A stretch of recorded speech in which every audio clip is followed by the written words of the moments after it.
За шууд яваад эхэлчихье те.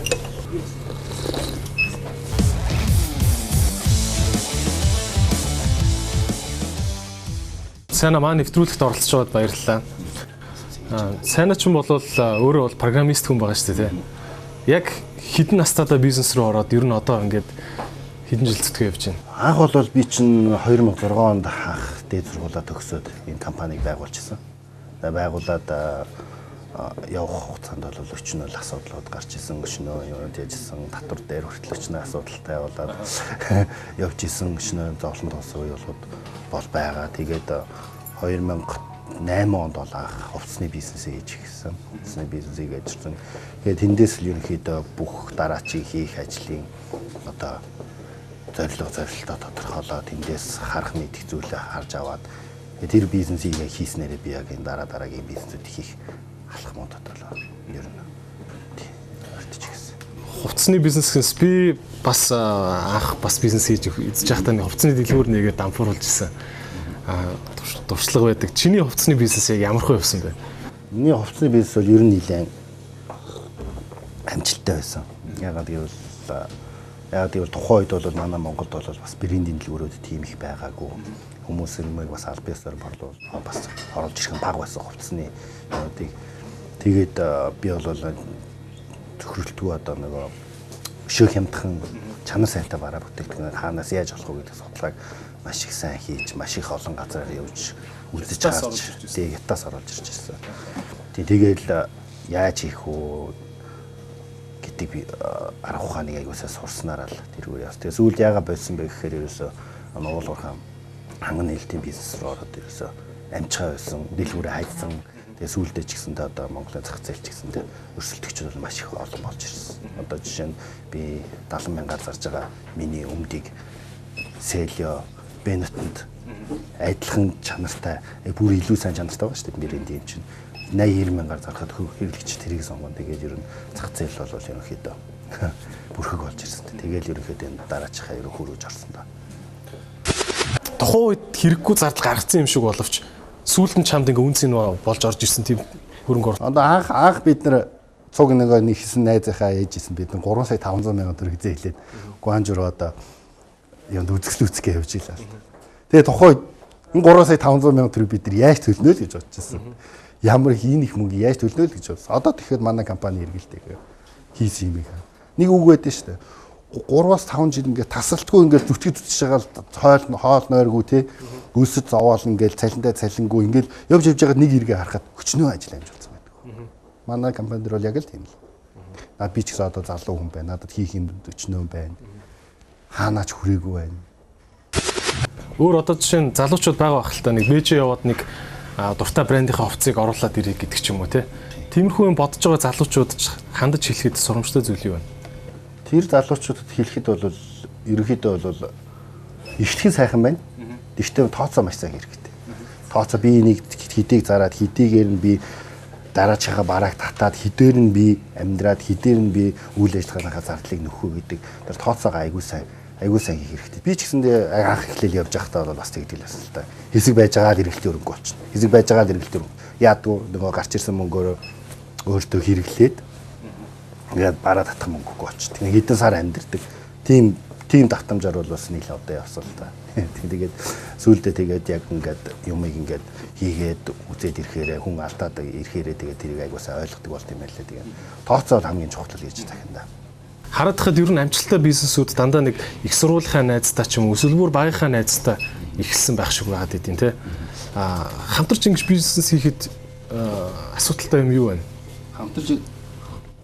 Хамтарч бизнес эхлэхэд бол ерөнхийдөө тухайн найз нөхдөд бол айгуу сайн биеийнхээ зовлон төтгөр тий аз жаргал бүх юмыг айгуу сайн хуваалцдаг хэрэгтэй. Бүх юмаа цугтаа дааж чаддаг байх хэрэгтэй. Тэгээ дээрэс нь тухайн нийлж байгаа найз нөхдөд чинь яг ямар юмыг яг яаж хийх юм үйл ажиллагааных нь одоо өөрийнх нь хийх одоо ажлынх нь юу нь бол үүрэг нь бол айгуу тодорхой байх хэрэгтэй. Тэгэхгүй давхцаатай байвал амар хэцүү болчихдог. Өнөөдөр чи хийх гээд байгаа би хийх гээд байгаа мэддэхгүй тий.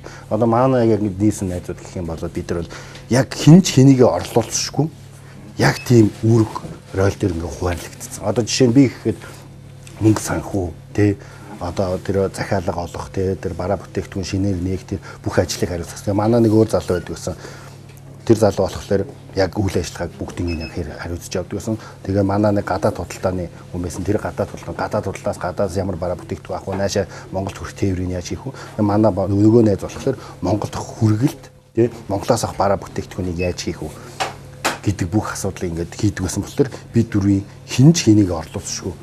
Тийм байж чадах юм бол тэр баг хамт олон бол маш амжилттай сайн явдаг гэж ерөөдөө түүхээс.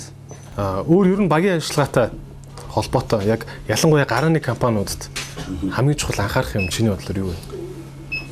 Ер нь бол манай компани өнөөдөр хүртэл ийм амжилттай ингээд өнөөдөр хүртэл тасралт үйл ажиллагаа явуулж байгаа юм. Гол үндэс бол айгүй жижиг юм дээр л байдаг шүү дээ. Юм бол айгүй жижиг юм дээр байдаг. Тэр юу гэхээр манай компани бид нар бол найзууд байсан. Зүгээр л оройн гараал цухтаа ингээл явдаг тий. Ийм найзууд байсан мөртлөө бид нар нэг юм дээр айгүй сайн байсан. Тэр бол юу гэхээр яг цагтаа цуглах гэсэн бид нар. Өглөө 9 цаг цуглах бол 9 цаг цуглаад орой 6 цагт харах ёстой бол яг 6 цагтаа таа. Хэрвээ хоцорч ирэх юм бол цалингаас асуулна, ажил таслах юм бол хүртэх ёстой шийтгэлээ хүртээд хийж явдаг гэсэн. Тэр бол ерөөсөө энэ компани засаглалын бидний өнөөдрийн энэ юм амжилтанд хүрсэн ерөөсөө гол.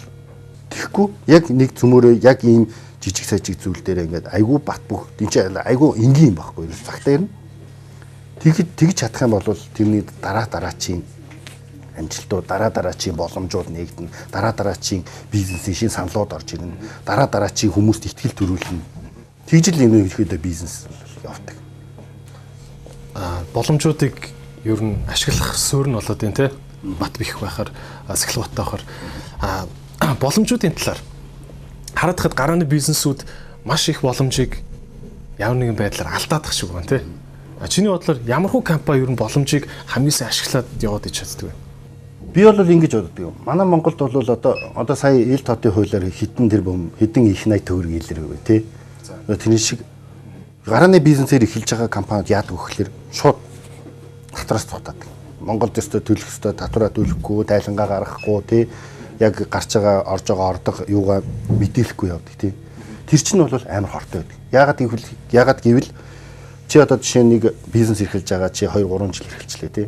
Тэгээд чи дараа чи хөрөнгө оруулалтаа хийж дараа чи том юм зорих гэж орлоо. Тэгэхэд чамд ямар ч тайлан байхгүй, тайлан баланс байхгүй тий. Ямар ч гүйлгээ хийсэн мэддэхгүй тий. Тийм байх юм бол ямар ч хөрөнгө оруулагч чамд хөрөнгө оруулалт хийхгүй, банк чамд дээрсэн зээл болохгүй. Тийм болохоор чи өргөжж чадах. Одоо манай Монголын Номин одоо энэ MCS тий одоо энэ том компани болсон компани яагаад гэсэн өнөөдөр ерөөсөө л тэр мөрдөх ёстой юмнуудыг мөрдөж чадсанараа өнөөдөр ийм амжилтанд хүрч байгаа юм. Өнөөдөр татвараа хэмнээд байгаа юм шиг мөртлөө маргаашийнхаа том тийм боломжийг алдчихэд борлуулалт хөрөнгө оруулалт алдав. Ерөөсөө юмыг хийхдээ заавч 2 дахь 3 дахь 4 дахь 5 дахь алхмын цаатахыг заавч харж явах хэрэгтэй. Энийг би хийвэл яах вэ? Өнөөдөртөө би хэдэн цаас олохгүй байж болно. Гэхдээ би дараа нь яах вэ гэдгийг аягүй сайн бодож явах хэрэгтэй. Тэрэн дээр бол айгүй монголчууд зөвхөн гарааны бизнесийн биш гэсэн тэгээд ер нь одоо 40 жил бизнесийн хийсэн хүмүүс төр ч гэсэнтэй айгүй тийм алдаа дутагдал маш их ажигддаг байхгүй. Би энэ татварыг төлж яах юм? Би энийг төллөө гэд би өнөөдөр дараа надад ямар ашигтай юм гэж боддог. Тийм биш байдаг байхгүй. Дараа чинь том боломж болсон, том ажлууд авна. Энтерпренeur хүн гэж ямар хүн? Эрсдлээ сайдгүй. Юмыг зөрөгтэй хийж чаддаг. Тэгээд гарсан алдаа дутагдал юмыг тухай бүртэн шийдэж чаддаг. Ерөөсөө л тийм. Ер нь ирээдүйдээ би нэг гэрэлт ирээдүйдээ бай гэвэл яах ёстой юм бэ? Тийм бол зүгээр суух хэрэггүй. Ажил хийх хэрэгтэй. Ажил хийж болно, ажил хийхдээ өөрийнхөө явах чиглэлийн ажлыг хийх хэрэгтэй. Тэндээс юм сурах хэрэгтэй.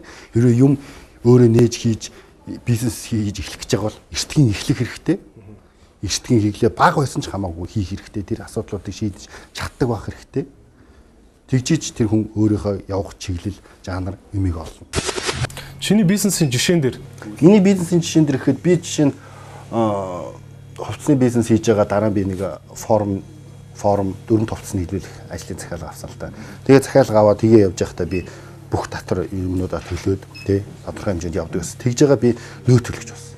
Хэрвээ би нөөц төлөгч биш байсан бол би оюутлахад ханган нийлүүлэгчээ бүртгүүлэх ямар ч боломжгүй байсан. Танаа ханган нийлүүлэлт хийж байгаа компани үйл ажиллагаагаа товчхон тайлбарлаач яг. Оюутлахад бол манайх бол анх оюутлахаа сургалтанд суугаад тэгээд энэ материалуудаа өгөөд тэгээд их олон сар хүлээсний эцэст манайх албаас ханган нийлэгч болчихсон. Анх бол манайх бол оюутлахаар ханган нийлэх гэж бодоагүй. Цөмөрөө зүгээр хэдэн найзууд цөмөрөө юм хий дугуй нийлүүл болох юм байна гэсэн өнөөдөр хүртэл бол дугуй нийлүүлсэн юм байхгүй л явж байна. Тийм. Гэхдээ яг юмыг эхэлчихнэ гэдэг чинь эхлэн гэдэг чинь өөр амар их боломжийг бий болгох чинь. Линкольн хэлсэн үг байгаа шүү дээ.